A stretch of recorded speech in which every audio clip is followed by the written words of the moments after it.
Good evening, ladies and gentlemen. A very warm welcome at the Wien Museum. My name is Florian Pollack. I am, amongst other things, head of catering here at the museum. So, if the debate is very heated, please don't hesitate to leave the room, grab a beer, and come back. That's good for revenue. So, please do that. This is the Wien Museum. This is the museum about the history of the city, a historical museum. We rarely look into the future, and we think this might change tonight, where we might have the opportunity to glance into the future. Very exciting for us. I don't have to say, and I will say nothing about Francis Fukuyama. This is an event that hasn't been in the planning for too long, but I mean, look at this. Francis Fukuyama is like Paul McCartney or Lady Gaga. Everybody knows him, and everybody wants to come and see him. There's one reason why we're specifically excited these days, and this is Hungary. I mean, everybody was so eagerly awaiting the results of the election, and everybody was so happy. I think in Hungary, in Europe, and around the globe, people were dancing in the street that democracy fought back and was able to defeat somebody who was trying to destroy it for 16 years through democratic means. Very exciting times. I'm sure we're going to have it in the museum soon.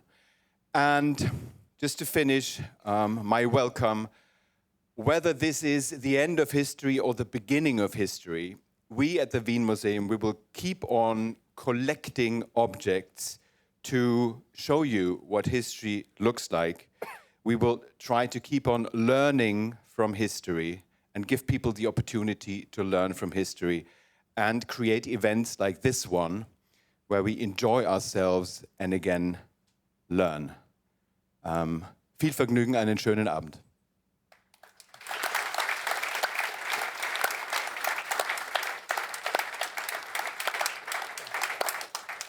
Well, thank you. Good evening. My name is Ultsch. I'm Deputy Editor-in-Chief of the Presse. I do not want to take too much of your time because I think that everybody wants to hear Paul McCartney or Francis Fukuyama.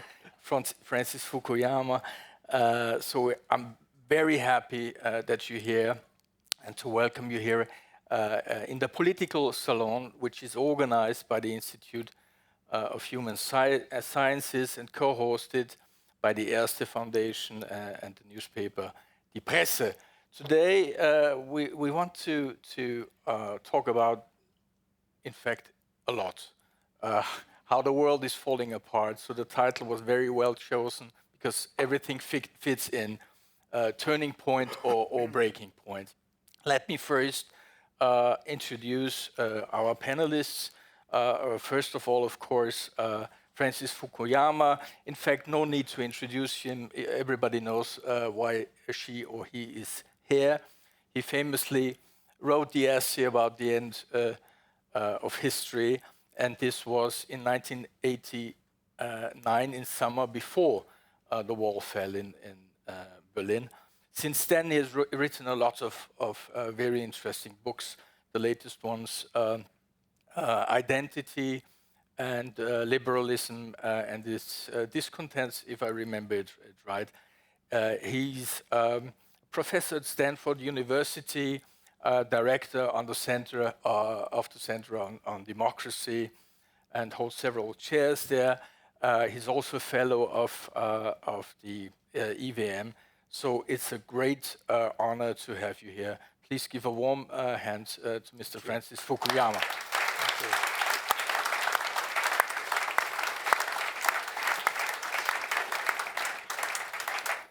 So next to him, Andreas Treichl. I know him a little bit better since some few weeks because he's not only, everybody knows him, in fact, in Austria, because he's been CEO of the ERSTE Bank since the 90s and head of the ERSTE Group. And he really is a visionary and has changed this bank and has paved its way as being one of the most efficient #1 banks in Central European in Central Europe. So I'm glad to have you here. as I mentioned, he was our editor-in-chief for a special edition of Die Presse am Sonntag. And I have to say, he really pushed us to the limits and was one of the best editions since 1848, I have to say that. Great to have you here, Andreas Treichl. Thank you very much. So, well, and last but not least, Ivan Krastev, the man who brought Francis Fukuyama here, basically. So I did some interviews with him. It's always, you have the content in the end of 10 interviews if you interview him. He's always brilliant, full of ideas. He has a think tank of his own in Bulgaria. He's a permanent fellow at the EVM, which he's leading as a rector, but only ad interim, because if I get you right, you prefer to think, write, maybe to travel and to read a lot. You get me wrong. So, right. so great that you're here and have organized it all. Please give a hand to Ivan.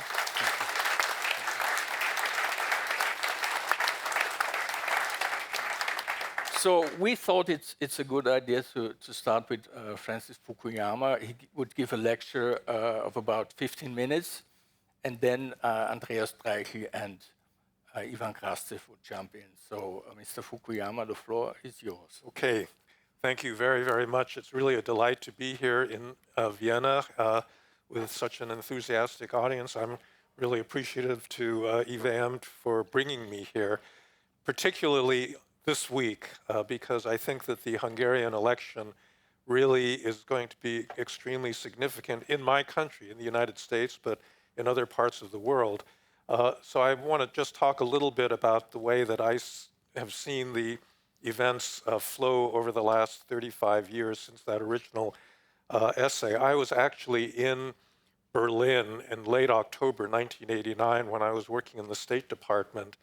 And I remember at the time the German foreign ministry official that was in our group said that Germany will never unify in my lifetime. And this was on about October 27th or 28th. And who knew, but 2 weeks later, you have this complete change. And for me, this was one of the most important events in my life. The fall of the Berlin Wall, the unification of Germany, and then the collapse of the former Soviet Union. I just want to say a little bit about the way I think about democracy and these events, because I think that many people misunderstand what motivates people in politics. In all of my books, beginning with The End of History and The Last Man, I talk about something that comes out of Plato. Socrates in the Republic asks his young interlocutors, okay, you have desire, you have reason as parts of the human soul, but isn't there a third part that he labels thumos? It's a Greek word that means spiritedness, sometimes anger, pride. And isn't this also constitutive of what human beings are? Something economists don't understand this at all. They think everything is just, desire and reason, preference, what they call preferences.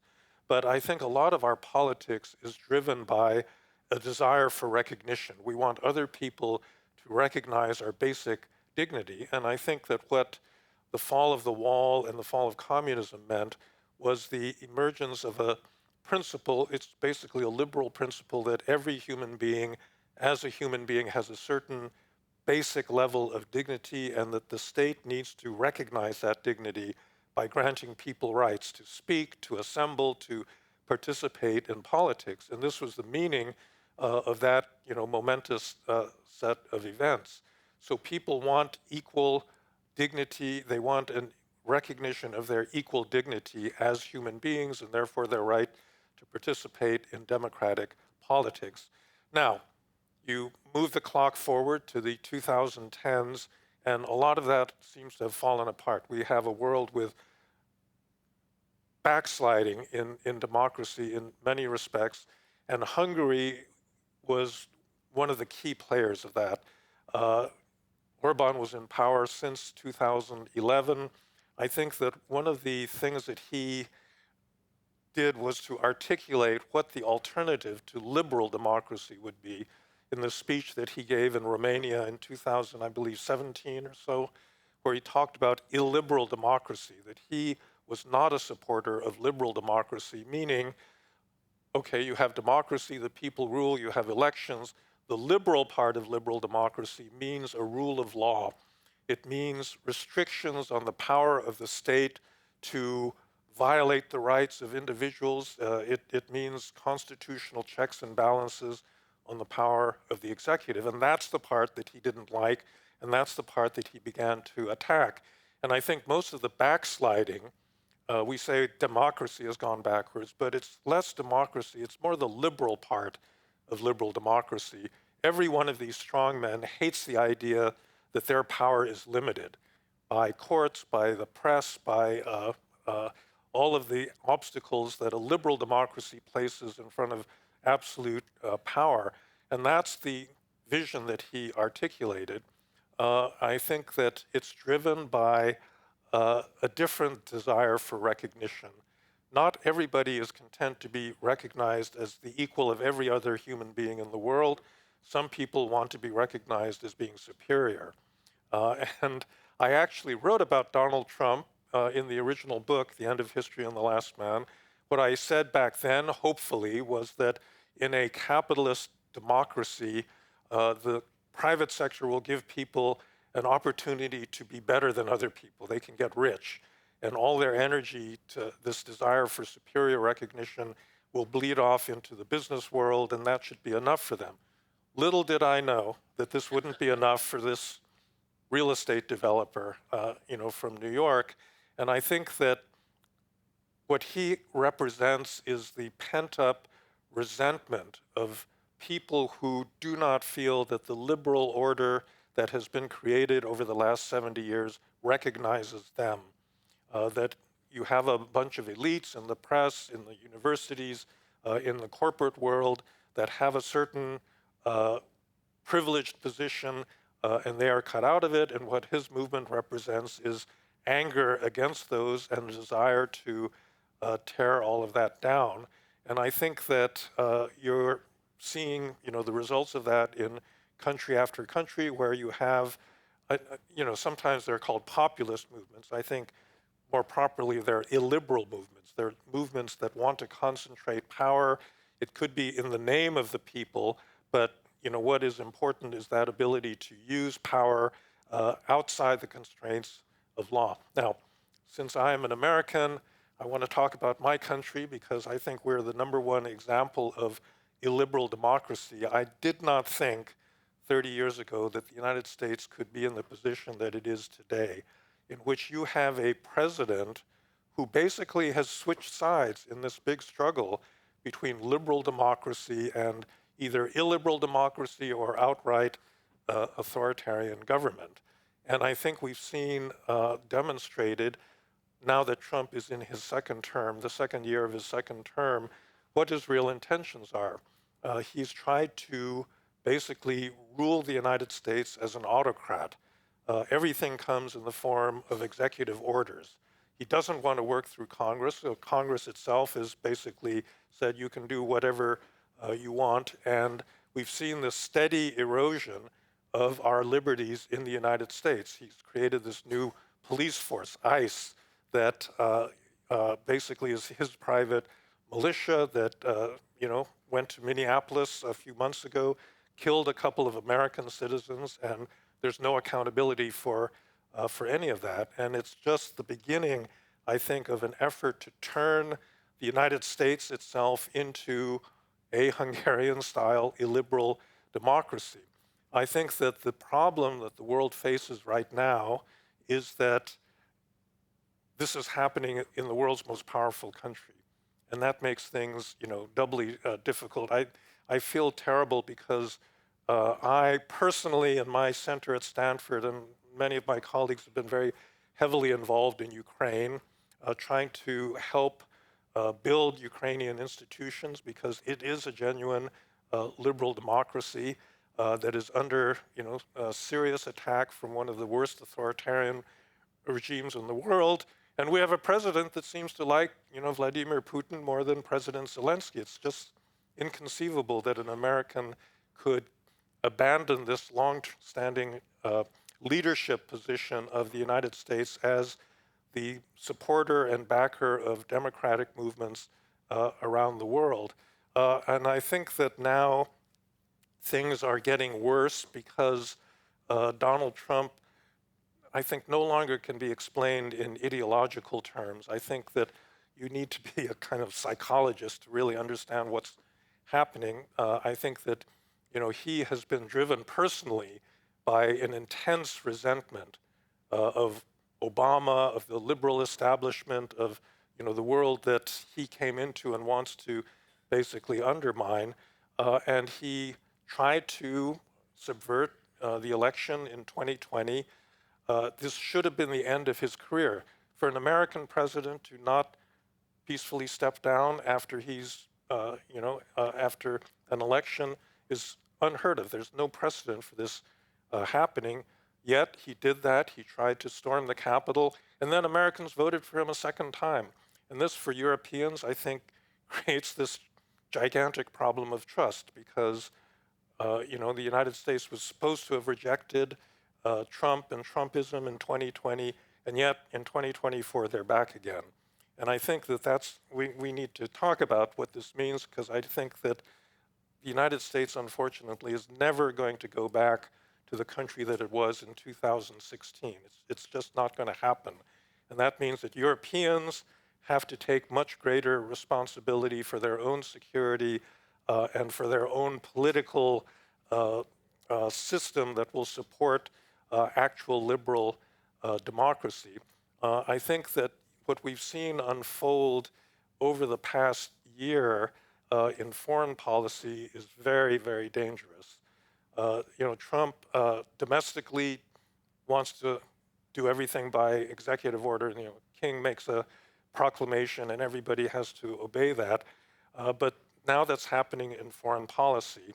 And I think that he didn't get there immediately. He was actually quite, he didn't want to get involved in the Middle East, last year when after the attack, the Hamas attack led to the Israelis pounding Hamas in Gaza and then opening up Iran as a target. But it turned out that he sent some bombers over. They looked like they were successful. He was praised for having done that. And I think at that point he began to say to himself, wow, I've got this gigantic military instrument and I can use it and I can do it, use it whenever I want. He then snatched Nicolas Maduro in Venezuela. It was actually quite a remarkable operation that came off successfully. And once again, he saw that he had this instrument that he could use and he could do things with it that he really didn't expect. And he gave an interview after the Venezuela operation where the interviewer said, well, in international affairs, are there any limits to what you can do? And his answer was, well, the limit is my own morality. Now, he doesn't have a morality, so that's not much of a limit, right? And I think that what we're seeing unfold in the Persian Gulf is what happens when somebody really believes that, you're running a very powerful country and you don't have to observe international law. You don't have to care about the norms that have, provided a basic order in that liberal universe. And he made a mistake. He really misjudged things because his judgment in foreign policy is really not all that good. And that leads us to the current extremely dangerous situation that we now face, where this action that he believed would be very quick, like Venezuela, has turned into a prolonged conflict, closure of the Strait of Hormuz, rise of global energy prices. Now, this brings us to the present moment where, it is a break point. It could go very badly. I don't think I have to, you don't need my help to imagine, very bad outcomes from from the point we're at now. But it does seem to me that we could be at an important turning point in terms of a backlash against this kind of illiberal governance.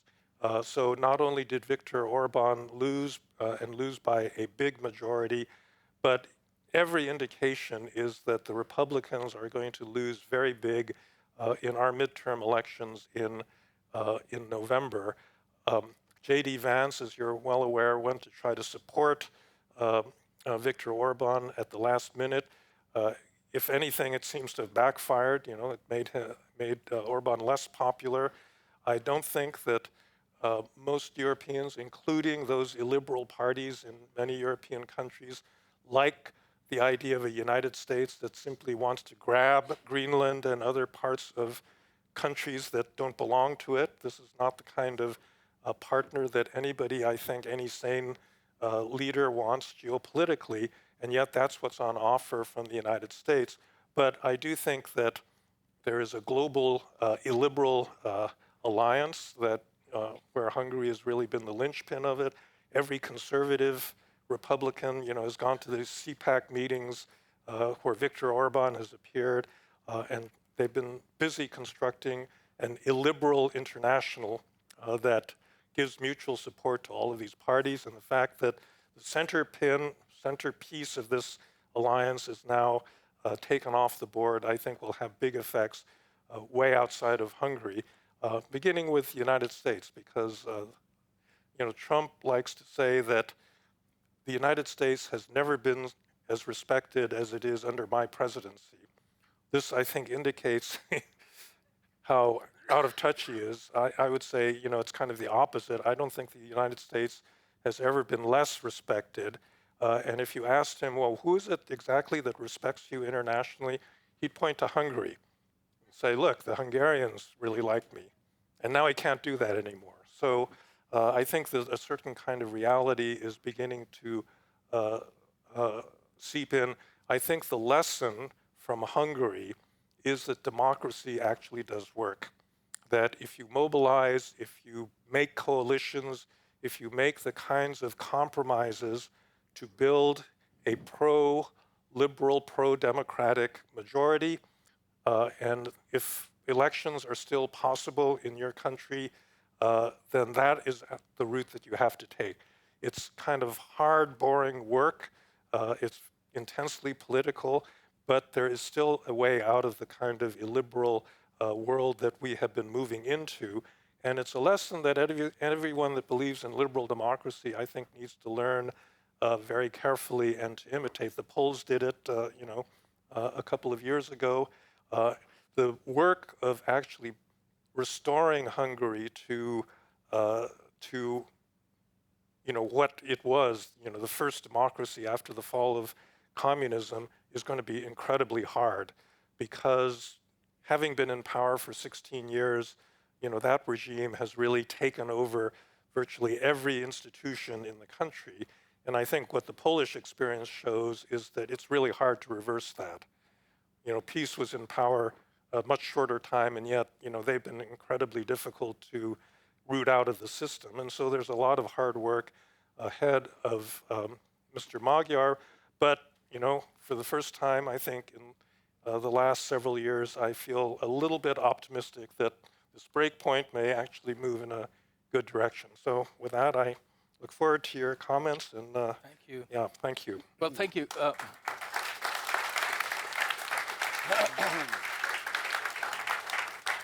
So let us first see whether Andreas Treichl is as optimistic as Mr. Fukuyama. I found it interesting that on the one hand, you have said that there will be no return to a pre-2016 world.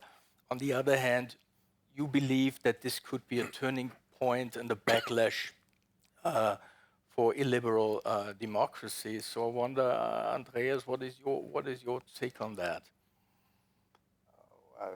Shall I start with Trump or with Orban? Who you like more? I have a little bit of a different view on what the effect of this election actually will be, because everybody is now incredibly happy about it, and there are a lot of things about it where we should be happy, but we shouldn't mix up things. Ivan and myself have both had the pleasure of knowing Orban for over 35 years. And I have to admit that when I met him, I was a big fan of his.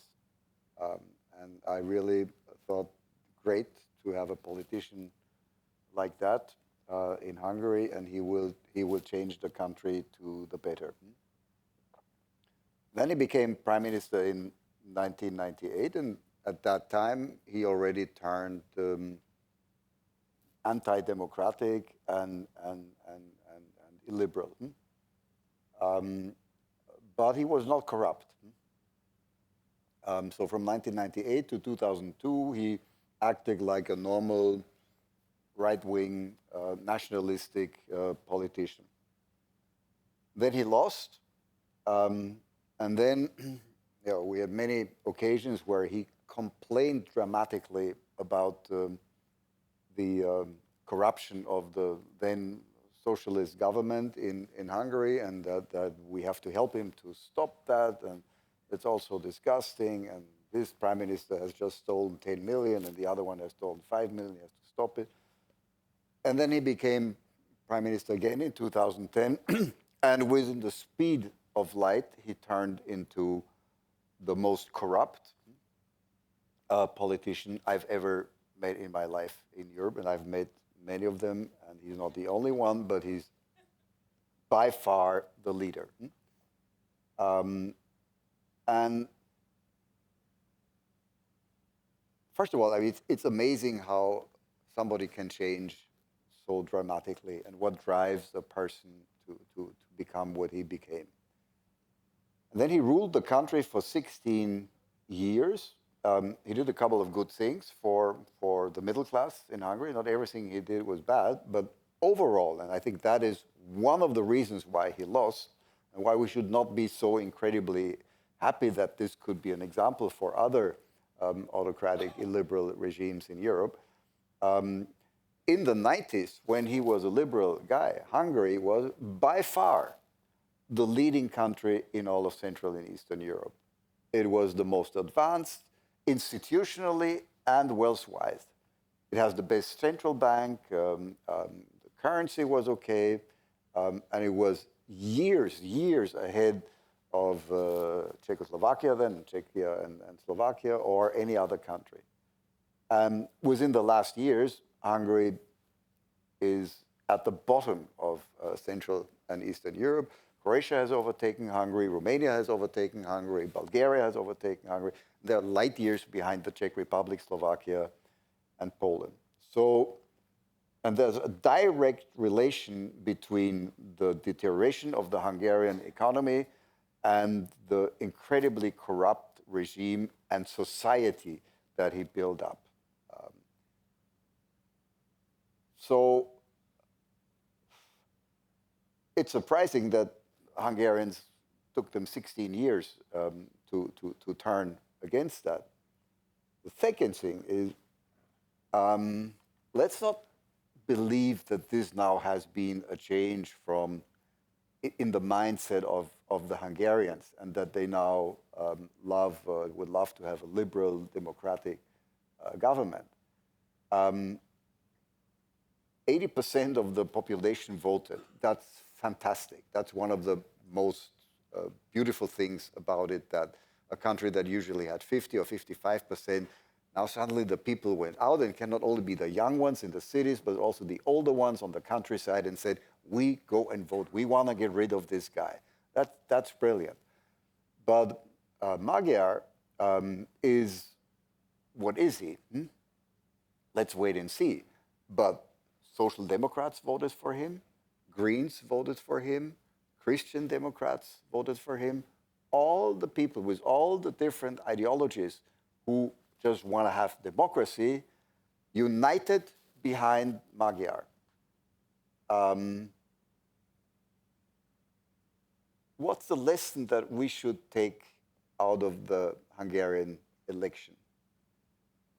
Is that I am convinced that the problem that we have and will have in Austria, and the problem that we have and will have in Germany, is not the strength of the illiberal right-wing nationalists, but is the weakness of the Christian Democrats, the Social Democrats, the Greens, and the liberals to unite behind one cause.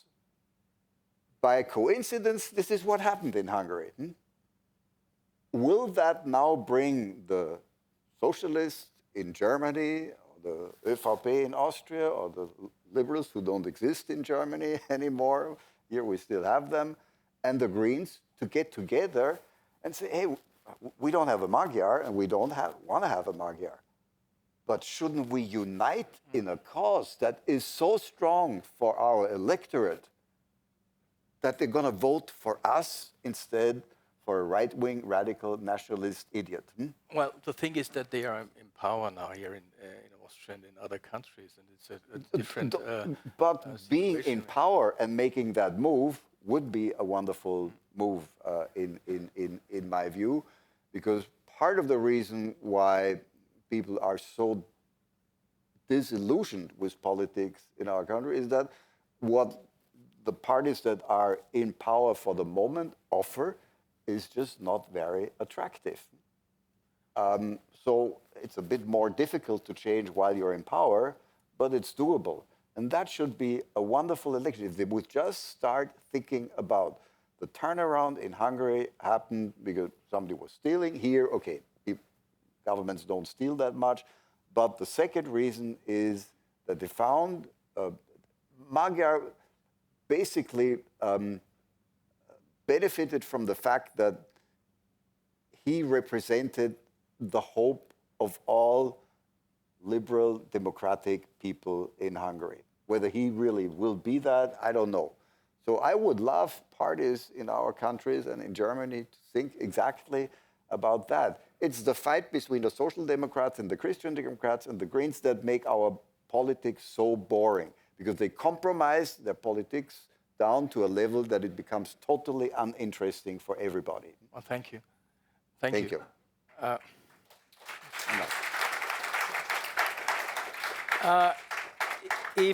Ivan, I wonder, what do you think will be the impact of the elections in Hungary beyond the borders of Hungary, and what is your analysis? Why did Orban lose? Why did Magyar win? Was it because of corruption, economy, or simply because Orban was too long in office? What was the reason? I'll start with something, because certain things which we take kind of being normal are quite surprising. Listen, the fact that everybody is interested in the Hungarian elections is extremely surprising. It's a small European country. This is not the United States and so on. So from this point of view, and here there is a historian who knows much more about revolutions, you're interested in small countries only in two occasions. When they go into revolution, because you have the idea of the infecting others, or in a case of war. Normally, the democratic politics of a small country is not much of an interest to anybody. It's not about Hungary. I'm Bulgarian, so it's about all of the small countries. Secondly, what was extremely interesting is that not simply that 80% of the people voted, but contrary to the fears of many, Mr. Orban conceded in the 10 minutes, which President Trump didn't do in 2020. Which, by the way, is an important message for Europe being on a different place. The idea of conceding elections is critical. Why then everybody was interested in Hungary? Because in a certain way, Viktor Orban was quite important for a certain type of a political option that came, and my joke always was that he became for the right what Castro was for the left in the 1970s. In one way, Cuba was not very much important, but if you're disappointed with the Soviet Union and so on, the idea was that the real revolution is somewhere there. And you go to Cuba, and all these intellectuals go to Cuba. So I'm going to say that the first thing is that Trumpian revolution stopped in Budapest. It does not mean that far-right parties are not going to get votes or they're not going to win elections anywhere. But what they're going to get out of what happened is that aligning with Trump and seeing themselves as a part of a bigger kind of a global conservative revolution probably does not work. By the way, the irony is that during these 16 years, Mr. Orban was talking about as a sovereignist fighting globalism, but he lost as a globalist. Look at his election campaign. American vice president, leaders of all these parties. Normally, this is what's happening kind of in a revolutionary situation where revolutionary governments come. So in a certain way, I do believe that the first thing is going to happen is that all the parties, not only in the center, and I agree with Andreas on this, but on the far right should decide who they are. With respect to the United States, to be honest, with respect to Russia too. Because bet on Russia didn't work too. And I do believe this is an important, and probably different far-right parties in different countries are going to give a different answer.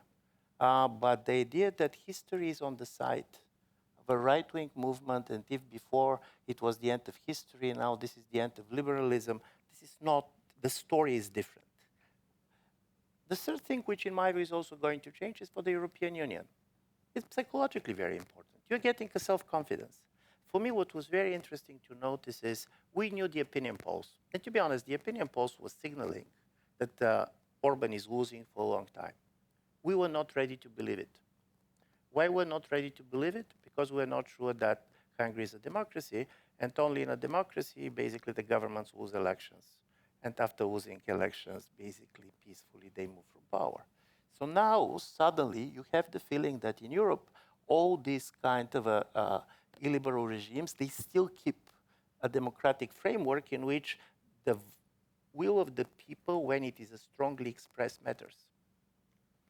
It can go in different reactions, because this type of an anti-corruption energy, which Andreas was talking about, it can go against the liberal governments too. And by the way, this idea that you are trying to find the way and try to find the energy to redefine democracy is critical. But for the European Union, it means that more self-confidence. Secondly, basically the locking on Ukraine is going to be out, which is very difficult. The veto power. Mr. Orban should not be underestimated. Now when he's defeated, basically people are just talking about his corruption and so on. But he was a political interpreter of a very high level. Listen, leader of a small country that was vetoing all other European countries on an existential issue for the European Union. So he had the head of a hedge fund manager. High risk for high reward. He was trying to make Hungary so central in European politics. The very fact that we talk about this in the way we talk of what is happening in the United States is saying what is happening in the world. And then comes the Trumpian story, and this is going to be my last point. I don't know what Vice President Vance thinks after leaving Budapest and watching the election results, but this is changing very much the idea of the United States of what they can achieve or not achieve in Europe. Because the major promise of Mr. Orban to the United States was, in 2029, Europe is going to be governed by governments which are very similar to yours. His message was, Europe is one electoral cycle after the United States. Just give us support and we are going to be like you. This is like 1989 in reverse. And I'm going to step on this because this was, by the way, a major difference between East Europeans and West Europeans when we have been watching the second coming of Trump in 2020. West Europeans, my feeling was that they were very much scared because they don't know what is going on. And East Europeans were scaring because we had the feeling that we know what is going on.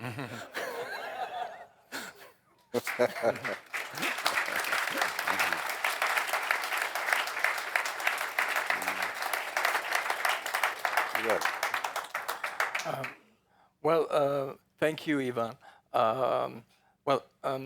Somehow the question is maybe not whether right-wing populists will distance themselves to Trump because they have won before Trump. Maybe they will win elections after him. Maybe the question is more whether they will keep a distance to Mr. Orban. So I would like to corroborate your thesis that this could be a turning point of the success story of right-wing populists. Maybe you can also talk about where you see the roots of the surge of right-wing populists, and maybe take a look back to the year 2016 when they have reached a peak, and then this first right-wing populist wave broke back then. So maybe we can talk about this a little bit. Yeah, so I think the idea of political momentum is important because, you know, in the last few years, including in the United States, there was a lack of self-confidence on the part of basically liberal-minded people.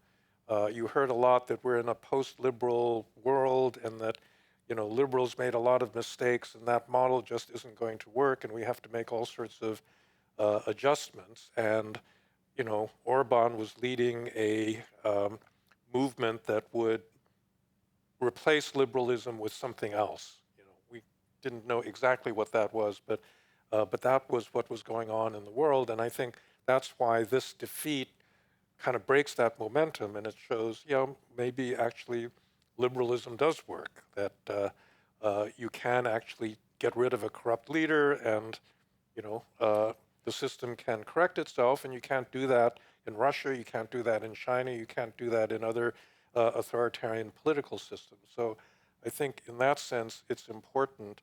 I think that the other thing, I mean, Ivan was telling me, I guess that Viktor Orban likes to spend a day a week reading books, and he was able to articulate in a way that Donald Trump absolutely could not, you know, what an illiberal political system might look like and on what basis it exists. And now that project, it seems to me, is gone. Now, to get to your question about what is driving all of this, that's why I started talking about this Greek word thumos, because I think that after 2016, we had this huge debate among pundits and journalists and social scientists and historians.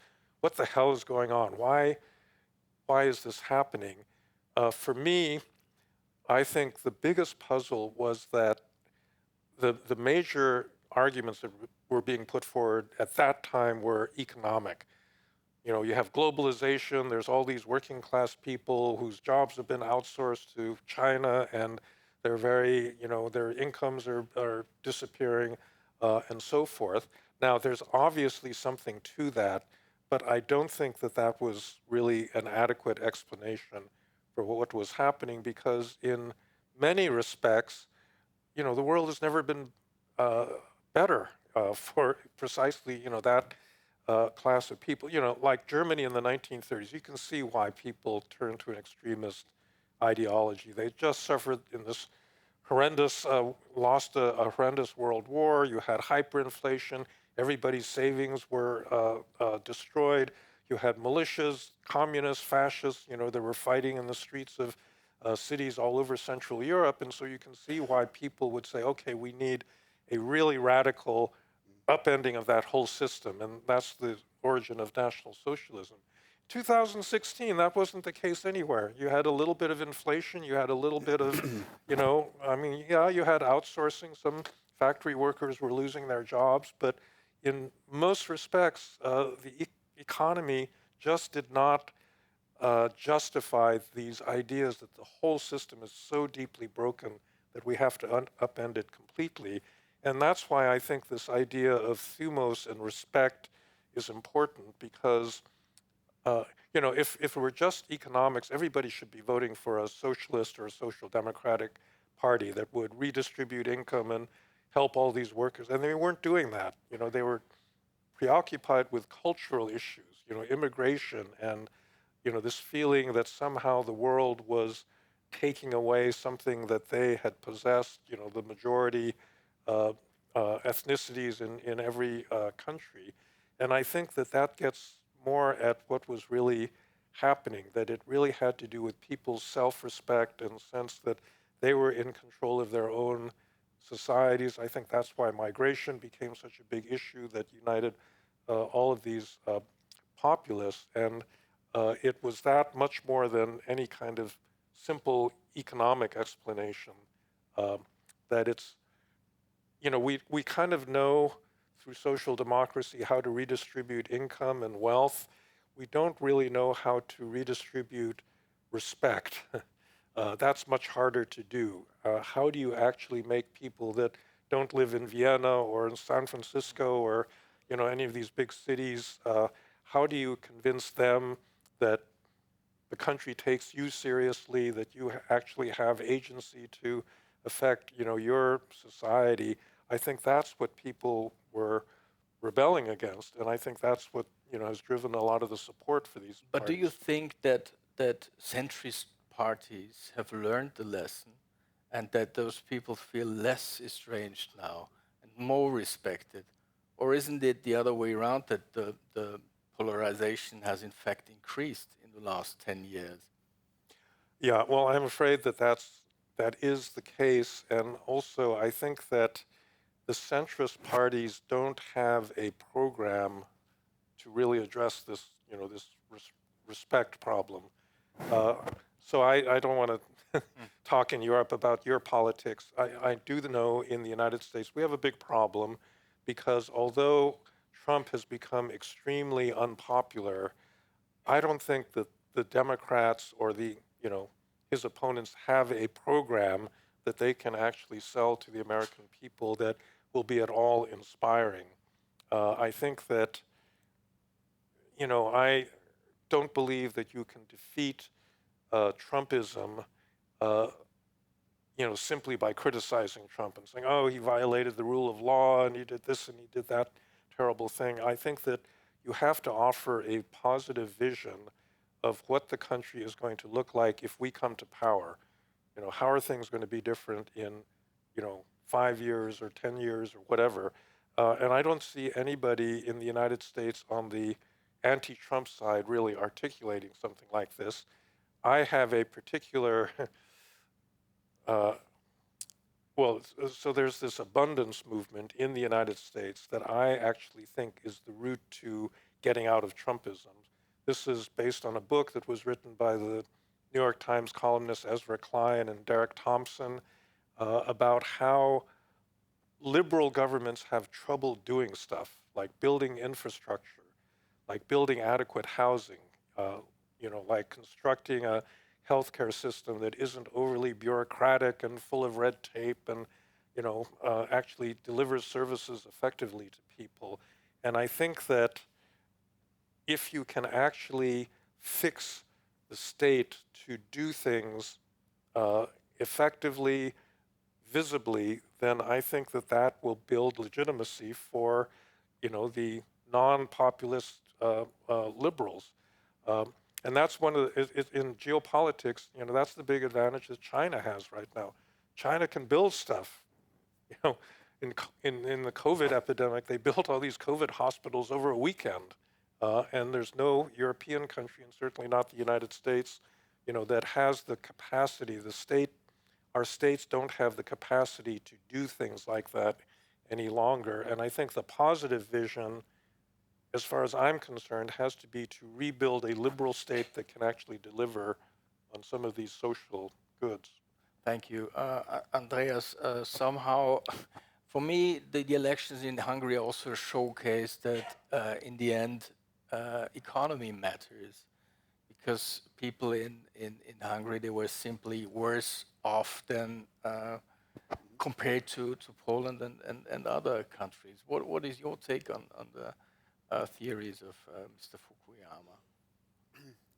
Well, I think that the difference between what happened in Hungary and what might happen in November in the United States will also depend very much on how the economy in the United States will develop over the next 6 months. And you're saying it yourself yesterday, maybe it was a pretty good move on part of Trump, all the things that he's doing for the moment, because the economy might go up again if gasoline prices go down and they find some kind of peace. So we're 7 months ahead of the midterm. So a lot of things can change until then.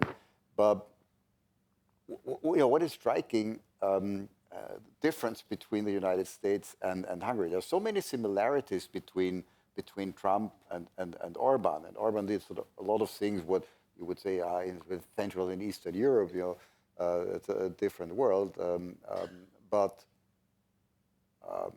Trump is changing the world not only because of his politics, but of the fact that the mother of corporate governance and compliance in the world, the country that introduced corporate governance and compliance in the world, that was the example for all of us, the way we should go, that looked down on us in the 90s and early 2000s as a continent that is not up to corporate governance and compliance, is now turning into the most brutal, corrupt leadership that we've ever seen. And he's using ice. You know, Hungary would have had a lot of chances, and Orban had 16 years to install a militia. He would have never thought about it. He ruined freedom of media in Hungary. He infiltrated the judiciary system. He enriched himself, his family, his friends. All of those things that Trump is now doing, exactly the same thing. But he would have never in these 16 years ever would have come to his mind to have a Hungarian militia that he can use which probably Trump might be doing already in November in the midterms, use ICE to change the results of the election. So there's something pretty good about the result in Hungary, because it weakens this right-wing intellectual and financial connection between the United States, Hungary, and Russia. And Hungary was the European hub, and Orban was the European representative of that financial circle. That's also why I believe is the main reason why he stepped down very quickly, because he wants peace, accept the defeat, and remain the intellectual hub for the right-wing nationalist movements between Russia and the US. But that is definitely has been very much weakened, and that's really good. Ivan, please feel free to react to what the others said. But this, listen, because there are several very interesting things. Let's first start with Professor Fukuyama, who said it's about redistribution of respect. But when you put your hope, it was on a very economy-centered approach, the abundance. And the abundance is that there are so many lawyers now in the United States that basically you cannot do anything. Probably AI is going to solve this problem. But what I'm saying is, first, one of the risks that we have is to try to see all these regimes as the same. And I have a very favorite Swiss joke, which in my view works very well in this situation. There were 3 boys, French, German, and Swiss, 9, 8 years old, and they have been discussing where the babies come from. And the German boy said they come from the sky, and the parents find in front of the door, and the French boy started laughing and said, no, they're coming from the bedroom. But then the Swiss boy became very nervous, and he said, do not generalize. It's different from canton to canton.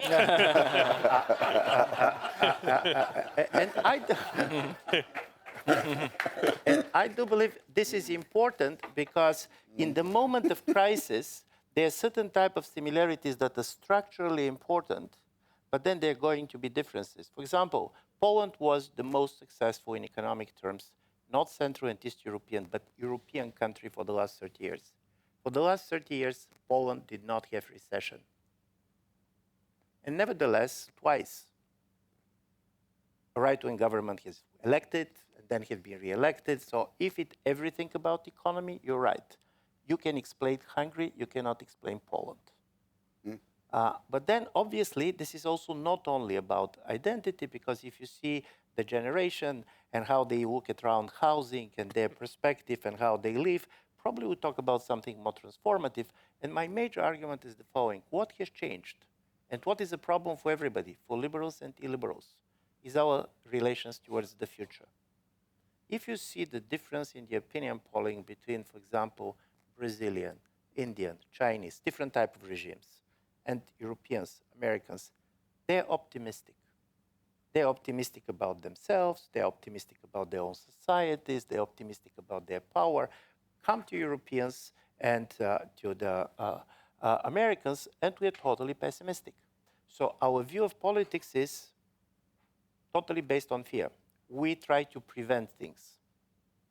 And not simply that we try to prevent things, but we have also 5 very different nightmare scenarios. I still remember a short science fiction story in which people have been traveling to the future and they're spending their holidays going to try to see how the world is ending. But when they go back, they're telling a different stories what they have seen. And I'm saying this because in Europe you have people who fear that we are going basically to end up because of climate, people who fear that we're going to end up because of the nuclear war, and by the way, we're going to have probably a proliferation of nuclear weapons. You have people who believe that we're going to end up because of AI. You have people who believe that we are already ending up because of demography, because we cannot reproduce itself. But the problem with democracy is that if you believe that future is against you, and if you believe that if you're not going to do something now, tomorrow is going to be too late, then democracy cannot function. In a certain way, in my view, democracy is preconditioned on a certain type of an optimistic view of the future. You believe that you can do things. By the way, democracy is the art of postponing. We're going to do some things today and other things tomorrow. If you believe that these elections are the last elections, you cannot lose them. You should not concede. And in my view, this is the paradox which I see at the center of European politics. On one level, all these fears are legitimate. There is a problem with climate, and time is a factor. And by the way, there is a problem with nuclear, and there is a problem with demography, and there is a problem with AI. But if we are going to adopt this emergency mentality, we are going to change democratic regimes without even understanding this, and not because of the decision of one person or one political party. So from this point of view, in my view, the real paradox is that in order to face all this incredible emergency, we should relax. We should restore our idea of a much more positive future. We should try to basically think in different terms. And for me, this is critically important.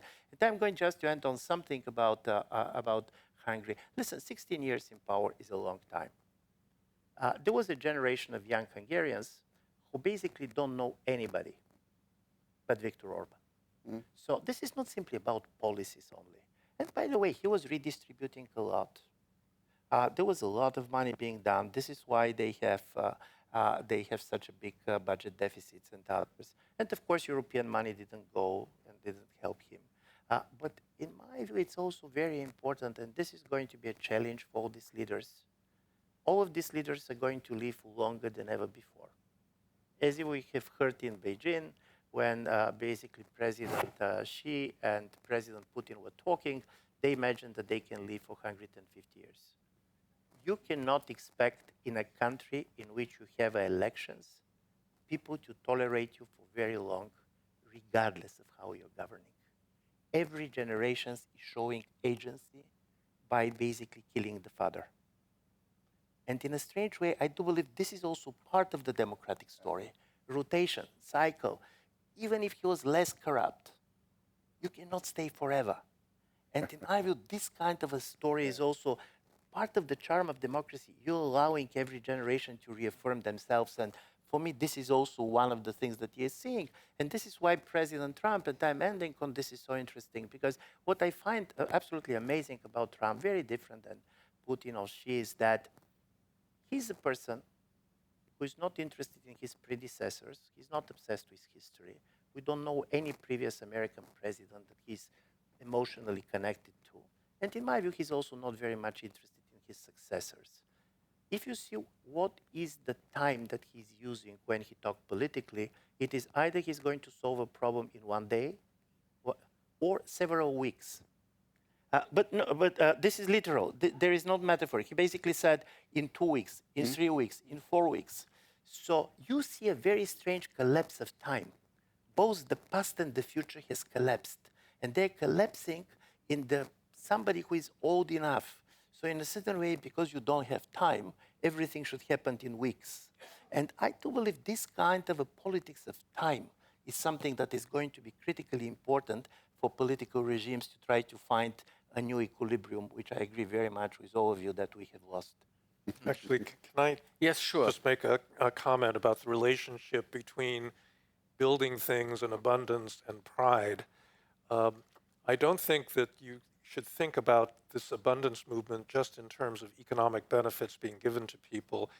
There's a very interesting set of interviews.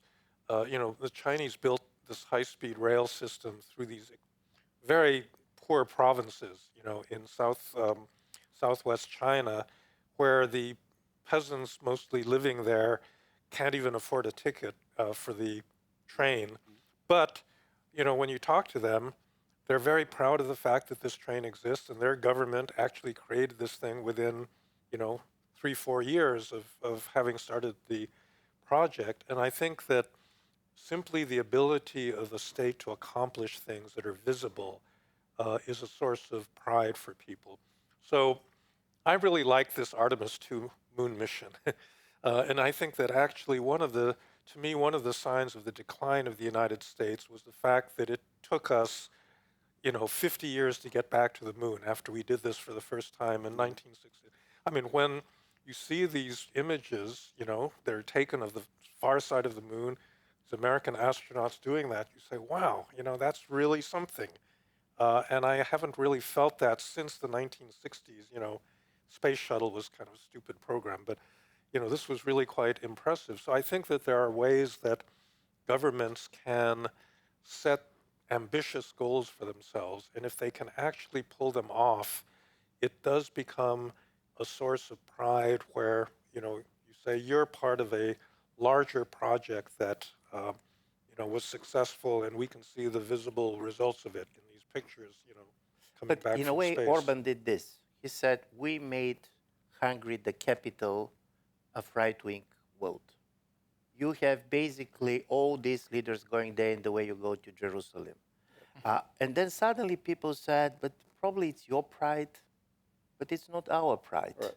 What is for us? So from this point of view, how to distinguish the pride of the state from the things that people can be proud. I agree with you, but it's not easy because he played big on pride.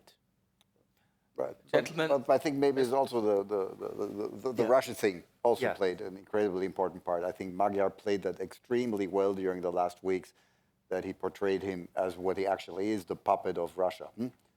And that weakened him also a lot. And that doesn't create any kind of pride. But now, maybe just 2 or 3 years of Magyar could really change the whole region if he does a good job. And he took some very good people into the government. So some very talented people who are not politically here or there, who just want to bring up Hungary up to the top again. There's so many things they could do now. He travels to Warsaw. That's his first trip. Then he actually comes to Austria, and then he goes to Brussels. So it's a very strong sign on his part that the V4 is much more important for him than anything else.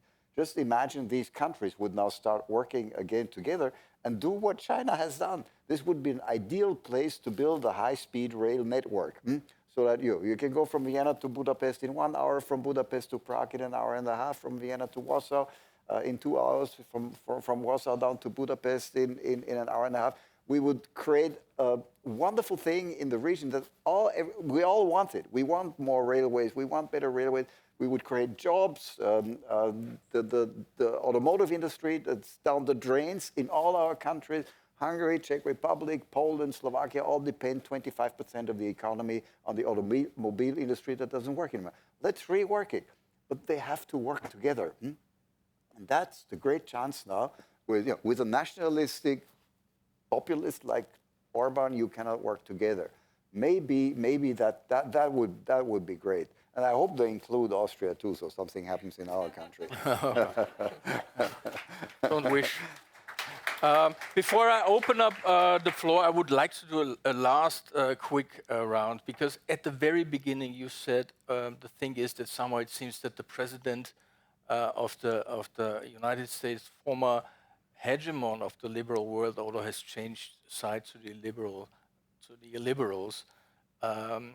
Today he said again, NATO is completely useless for him. I don't believe that the war in Iran did anything good for the transatlantic alliance. So I wonder, how do you see the future of NATO? Can there be something like the West without its former hegemon, the US? Well, unfortunately, I think there has to be something like that, because I think that the United States, now has this part of the political system that is actively anti-European. That's what J.D. Vance represents. The things that he said in that signal chat that was supposed to be secret but wasn't. It reveals this just almost visceral hostility to the whole idea of Europe. And I think that it's not a dominant view in the United States, but it's now taken root in an important part of the Republican Party. And what I'm afraid is, the United States does not have to formally withdraw from NATO. All you need is a president that isn't willing to meet the Article 5 commitment if there's a real threat from Russia or China or some external party, and it's over. NATO no longer means anything. And I just think that, unfortunately, Europeans are going to have to get used to that idea that they're going to have to do things on their own.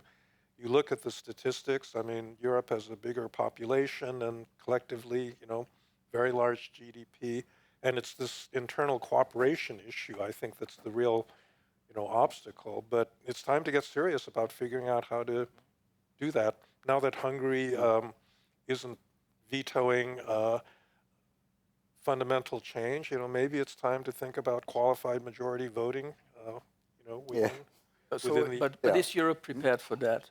Is Europe prepared to defend it? I mean, we're talking about it for years now, with growing intensity, that Europe has to. I think it will happen.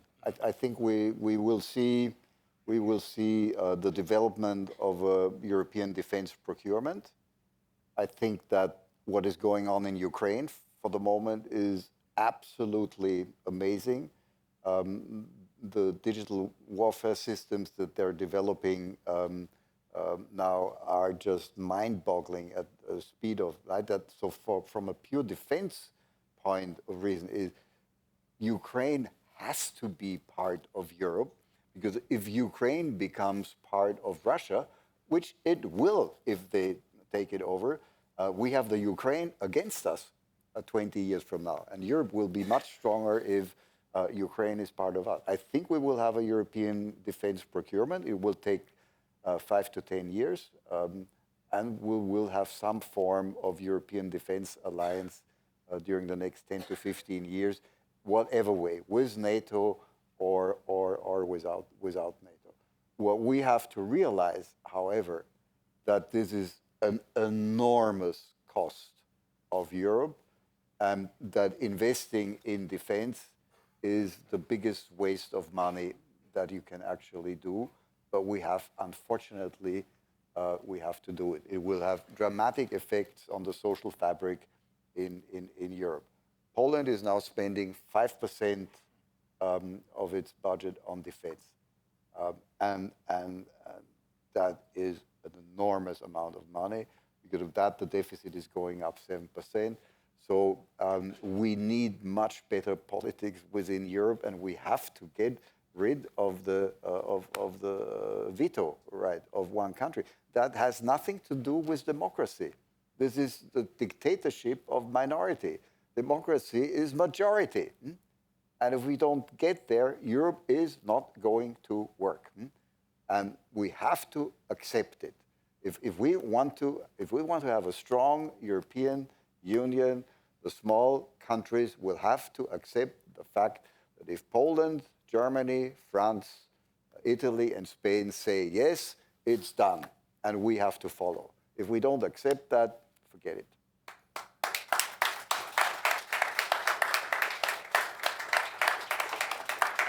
Ivan, do you see not only a change of discourse about defense, but also a change of action? I just read that, for instance, Friedrich Merz is very much going into this discussion now of strengthening the European pillar of NATO. The Germans were hesitant before. So what's your take on that? My position always was that there is no weaker position than trying to defend the status quo that does not exist anymore. And we are slightly putting ourselves into this. But then the real story is that what is going to save Europe could be also the thing that can destroy Europe. Listen, in 5 years, the German defense budget is going to be bigger than the defense budget of France and the United Kingdom together. So if you're a French nationalist or Polish nationalist, probably you are not going to be overexcited unless there's going to be a project to which you participate. Because the problem in Europe is that probably we have a common dreams, but our nightmares are strictly national. They come from a very concrete history and so on. So from this point of view, for me, the major story is to try to agree that European Union is not going to look in the way we know it. By the way, even with this story about veto, I cannot see how you're going to adopt this, but I can see something totally different. Some countries start to cooperate very actively on certain areas, and then others, if they're not going to join, basically are going to pay much higher price. When you talk about defense, there is already, you have a major Europeanization, not of the planning of the armies, but of the defense sector. Basically, Rheinmetall is almost anywhere, all over Eastern Europe. So you start to have this on the level of companies, not on the level of states. And thirdly, of course, this can go, but my story is this can go in different direction, and it means a different consensus on what European politics is. And here there are two things coming at the same time. Many of the mainstream parties are becoming more nationalistic than they were. And this is true for everywhere. We can do it. On the other side, many of the far-right parties are becoming less Eurosceptic than they were, because on Brexit it was clear that outside of the European Union there is nothing for them. And now with the United States, as with Trump, and this is why distancing from Trump is very important, is this civilizational alliance and so on, it does not work. How to make out of it a positive project? I agree with Andreas this. Try to allow all these very different people. So from this point of view, it's slightly like the Magyar magic, where you're putting basically the socialists and the ex-Fidesz people together, and all of them believe that they're sharing a victory, is going to be critically important. But it can go in all directions. The good things and the bad things are the same thing. And for me, the most important is that this is not anymore about defending Europe in the way it was. The problem is what kind of a different European Union we can come with that can function in the world in which, I agree, the United States, even after Trump, is not going to be the same America. It does not need to be a Trumpian America. China is not going to be what it was. The power in the world is going to change dramatically. German car industry, you're saying 25% and so on. But this is big.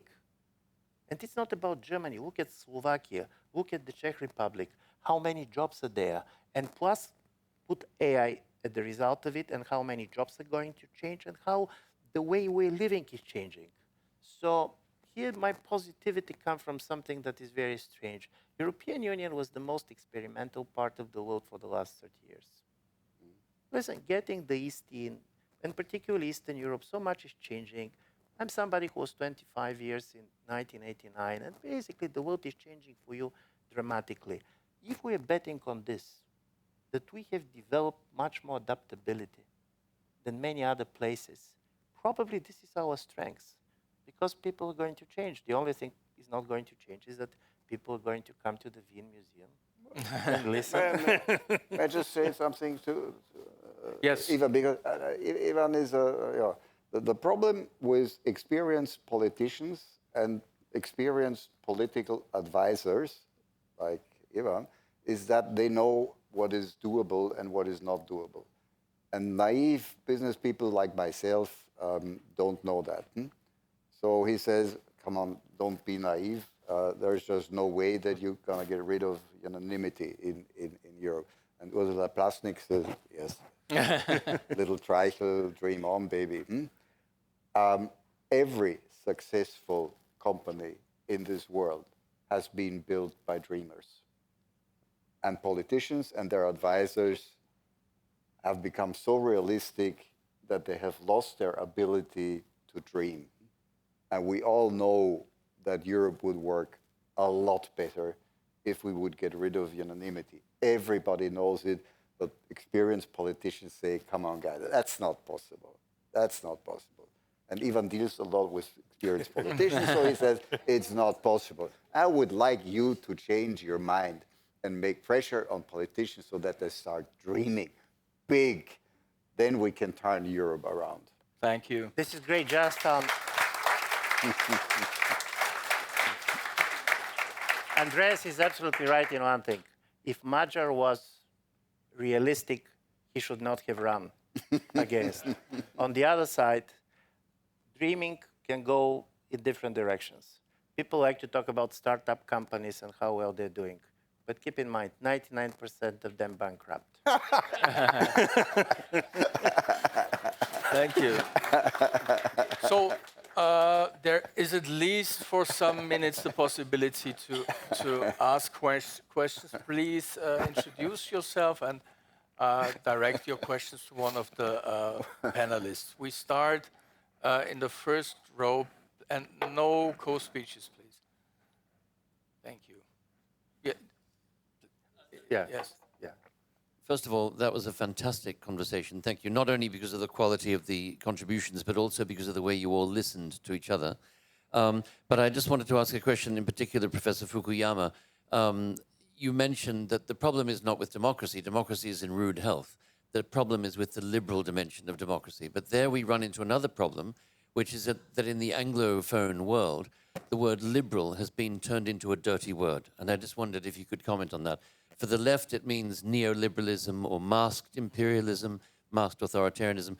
On the right, it means, leftist identitarian fads. What can we do about that? Thank you. May we take 2 or 3 or 4 more questions? And I write it down, so. Or Alexander Pavlov, volunteer at UNA, Austria. This is a question I'm directing towards Mr. Krastev. I want to shine the light on Europe's next election, which could be, again, turning point or breaking point. It's about Bulgaria, which has a strong candidate, president of 9 years, Rumen Radev, resigning, founding his party, and according to polls, about to take first place in the elections. thank you. Has Bulgaria Sorry. gotten it? That populists may not hold what they promise, coupled with the fact that every one of the last 8 elections has had a turnout of below 40%. Maybe your views on that. Thank you. Yeah. Thank you. So, yeah, the lady in the 4th row, please. Yeah, but okay. Thank you very much, Gudrun Steinacker, former German diplomat. I would refer to the first question, which mentioned already neoliberalism, but it's not neoliberalism, it's neoliberal capitalism. Which impact did neoliberal capitalism, which had just succeeded in the West when communism collapsed for good reasons, which impact did it have that things went so wrong? I'm an expert on the Balkans, by the way, also a little bit on Bulgaria, but I also spent years in Russia, and I think that neoliberal capitalism may be an explanation for what went wrong, and so I would like to get a comment from. Yes, I thank do you. that. Let me do it. Yes, yeah, with pleasure. The gentleman in the 2nd row, please. Then we all wrap it up. Thank you very much for this panel. Anton Chekhovtsov, Central European University. Synthesizing what this brilliant panel has said about respect and optimism about the future, I was thinking about Andy Warhol, who said that, and he might have been the great liberal and also optimistic about the future when he said that in the future everybody will have 15 minutes of being world famous. So we probably need for liberal democracies this Andy Warhol moment. But my question is very simple and very short. What do you think will be a takeaway from the Hungarian elections for the European right-wing populists? What lesson will they learn? Thank you. Okay. Mr. Pollack, how much time have we got now? Like 10 more minutes? Okay. Okay, we do the last question of the lady That's it. over That's there, it. and then we all wrap it up. Thank you.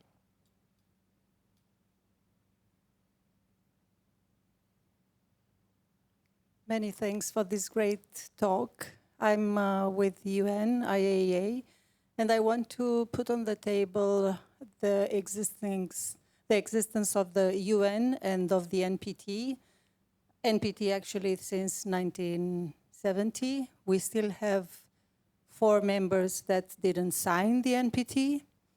We have all this international framework, and we are in this situation. How we could go back to the decent diplomatic work that could be efficient. Thank you. Thank you. All right. Well, let's start with the question by Mr. Crockett. How did liberal become a dirty word? Well, I agree that maybe we need to come up with another word other than liberal because it has so many of these, I think, bad connotations. In my book about In Defense of Liberalism, I said that there were 2 distortions of liberalism, and people had to recognize that they were distortions and not fundamental to the doctrine.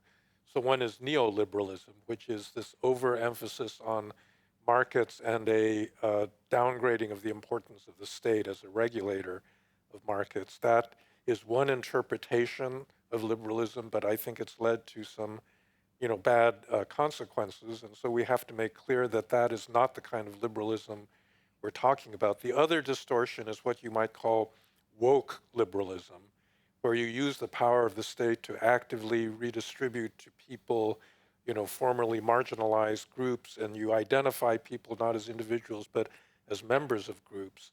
And that, I think, ceases actually to be liberal because, liberalism really is it's a liberalism of individuals that are presumed to have equal dignity and rights, and that, I think, also provoked a big, right-wing backlash, and I think we need to move away from that interpretation as well. I give up in terms of what word should replace liberal. I think that in light of Hungary and everything else, we maybe can agree that it's the opposite of what Viktor Orban represented. Could you please also take the last question about the NPT, the non-proliferation? Well, it's very, no, I'm really worried about this because, in a way, what has been demonstrated over the last 20 years is actually a good thing to have a nuclear weapon. If Ukraine had not given up its nuclear weapons when it did, Russia couldn't do what it's doing. If North Korea did get a nuclear weapon and nobody's going to do regime change in North Korea, the problem is getting from no nuclear weapons to having a nuclear weapon. That's really hard. But I just think that the incentives for other countries to go nuclear, Japan, Korea, countries in Europe that have depended on the American nuclear umbrella are going to think very hard about, getting an independent deterrent. And it's just a terrible, outcome of world politics right now. But I don't see how you avoid that conclusion, that the risk of proliferation is much higher than it's been, since the passage of the NPT. Andreas, maybe you could take the question about a neoliberal capitalism. You mean because I am one, or what?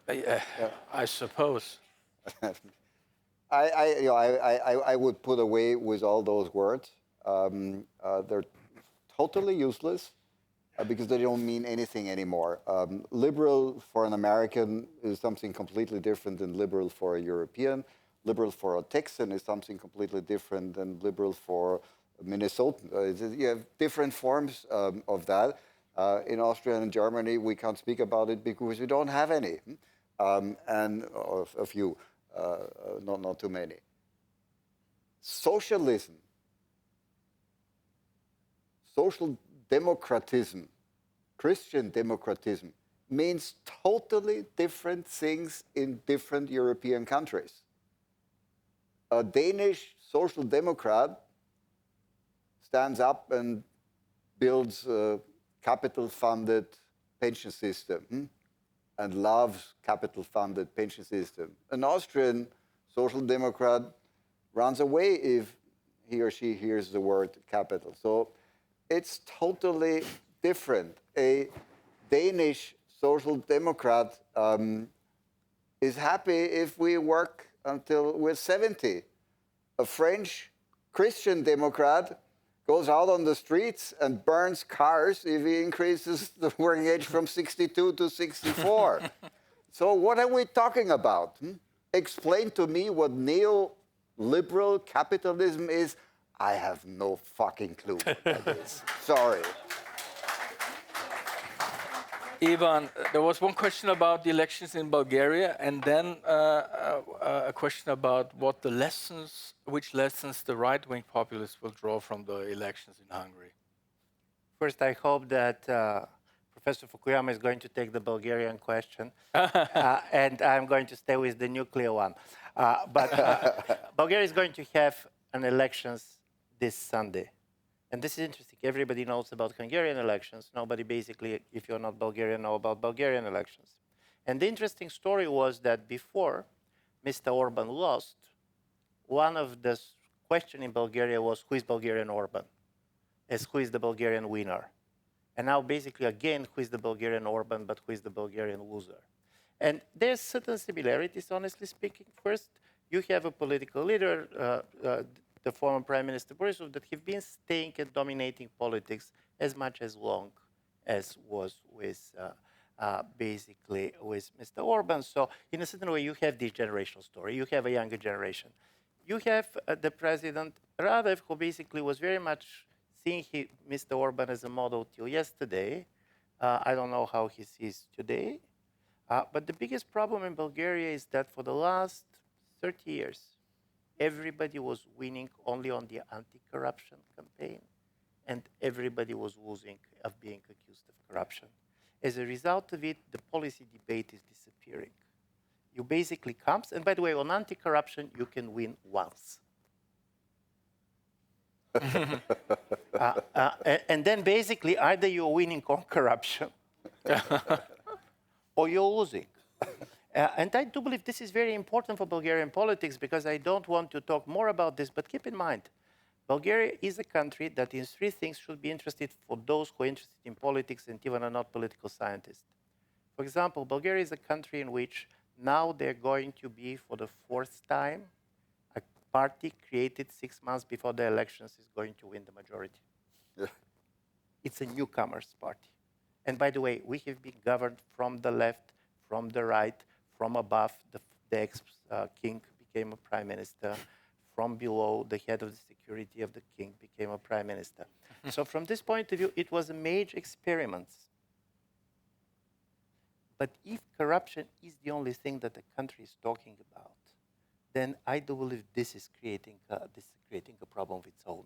And this is the story in which, this is what worries me about Bulgarian politics, because in 6-8 months, you create a majority that does not know how to stay together. And this goes very much what the far-right parties are going to learn. I do believe they're going to learn different things, because they're different parties. One thing that they're going to learn probably is that being endorsed by President Trump does not bring votes. No, but this is an important story. To be honest, they believe that it can bring votes. Some of them can decide that probably also the Russians don't have much. And as a result of it, I expect, and this is the positive scenario, is some of them should start to be interested in European politics more than simply how to attack the European Union. Because the moment you start to imagine yourself as a government, and here Meloni, of course, is the most interesting example, and it's interesting how France will go, and this is why I believe that we can talk about new European consensus in a different way, which is not going to be the same. On the other side, they can go even more kind of a provincial. I don't care about anything else. The only thing that I care is try to get my votes in my own country, and I'm not interested in anything else. This can also go through, and I can see countries going this way. But what is changing, and I want to end on this, because for me this was the interesting about Hungarian elections. What brings Europeans together paradoxically was crisis. You remember the financial crisis in 2008 and 9. And then suddenly Germans became a specialist on Greek economy. And then you have the migration crisis of 2015, and East Europeans, we became an expert on the German asylum policies. And now everybody is specialist on the Hungarian electoral politics. But listen, this is how you create political community. Yeah. So this is how you create community of faith. But that is a wonderful community because now the head of the Eurogroup is a Greek. 16 years later, isn't that wonderful? No, I'm saying this in a very positive way. The only way people to understand themselves as we is when they shared crisis and understand that other people's crisis is their crisis. So on this level, I'm much more optimistic about this, exactly because now we know about each other a lot. And now even you know that there are going to be elections in Bulgaria on Sunday. Well, thanks a lot.